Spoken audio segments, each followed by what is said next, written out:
G'day, everybody. Today we're talking about the Fourth Commandment. Remember the Sabbath day to keep it holy.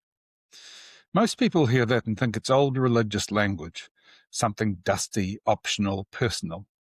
In this story, Jesus treats it as something fiercely practical. The Sabbath was not invented to make people pious. It was invented to stop people being crushed. Jesus takes the ferry to Waiheke on a Friday afternoon, because someone tells him the island is where Aucklanders go to rest. The boat is full of linen and sunglasses, people talking about getting away from it all. Jesus stands at the back with the wind in his hair and watches the city shrink into something pretty. A postcard you can hold at arm's length. Excuse me. He steps off at Matiatia and does not head for vineyards or the $3 million batches. He walks inland, past the real estate signs promising lifestyle blocks priced like small hospitals, until he finds the people who keep the island running. Fijian women cleaning Airbnbs, Filipino lads mowing lawns at dawn, a Kiwi nurse commuting hours because she can't afford to live where she works. They are not on the ferry for rest, they're on the ferry for work. They are the machinery underneath the holiday. On Saturday morning, he reaches Onatangi. A cafe is doing a roaring trade in $24 eggs Benedict. At a table near the window, a cabinet minister is explaining to friends why public holidays are a drag on productivity. Pale blue polo, the exact colour of privilege. A man who has never done the maths of choosing between groceries and electricity, talking about national efficiency like it's a moral good. Jesus keeps walking. He finds the Sabbath in a small flat above the Foursquare in Palm Beach. A Cook Island mother of 4 is folding laundry at 2 a.m. because she has worked a double shift. Morning cleaning, evening waiting tables at a wedding where the guests tip in Bitcoin and complain about staff shortages. Her husband is still out delivering Uber Eats on a bike with no lights because wages have not kept up with rent and the kids need shoes. The household is not lazy. It is exhausted. It is doing what we tell people to do, work hard, be responsible, keep going, and it is still not enough. The youngest child, 6 years old, is doing homework by candlelight because the prepay has run out again. The assignment is about what I did in the weekend. The kid has written, I helped Mum fold sheets. Jesus sits on the floor and helps fold too. The towels smell like other people's holidays. You can feel the economy in that smell, the invisible transfer, the comfort of some built on the restless labour of others. On Sunday, Jesus goes to the little stone church in Oniroa. The congregation is mostly grey-haired.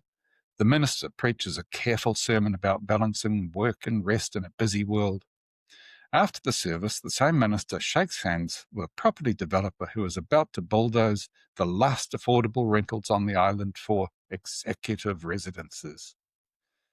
The developer drives away in a Range Rover with the number plate, "Thanks, Jesus." Jesus waits until the car disappears, then walks down to the beach. The tide is out. Sand is wide and empty except for a lone woman in a countdown uniform picking up litter. Her weekend shift starts at 4 p.m. and finishes at midnight. Tomorrow will be the same, and the next day. Penal rates were reformed years ago in the name of flexibility, which is another way of saying the poor became more available to the economy and less available to their own lives. Jesus picks up a piece of driftwood and writes in the wet sand, 6 days ye shall labour, do all your work, but the 7th day is the Sabbath to the Lord your God. The woman reads it and laughs, not bitterly, just tired. That's cute, she says. Tell my boss. At dusk, Jesus catches the last ferry back to the city. Passengers are quieter now. They scroll listings they will never afford. They calculate how many more years until the mortgage is paid off, how many birthdays they will miss because the rent is due and the weekend costs extra. On Monday morning, Jesus is in the Beehive, 9th floor, in the cabinet room where legislation removing yet another public holiday was nodded through 6 months ago. The Prime Minister is chairing the meeting, fresh from a weekend at a lodge in Queenstown. Jesus stands at the end of the table. No one asks him to sit. You were told to remember the Sabbath, he says, and you have remembered it only to abolish it. He looks around the table at ministers who have never needed to choose between groceries and electricity, never needed to do a double shift and then fold sheets at 2 a.m., never needed to trade a Sunday with their kids for a Sunday on the roster because there is no other way the numbers work. The Sabbath was made for man, he says, not man for the economy.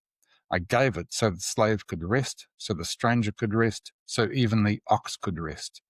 You have turned it into another working day for the poor, while the rich fly helicopters to their batch.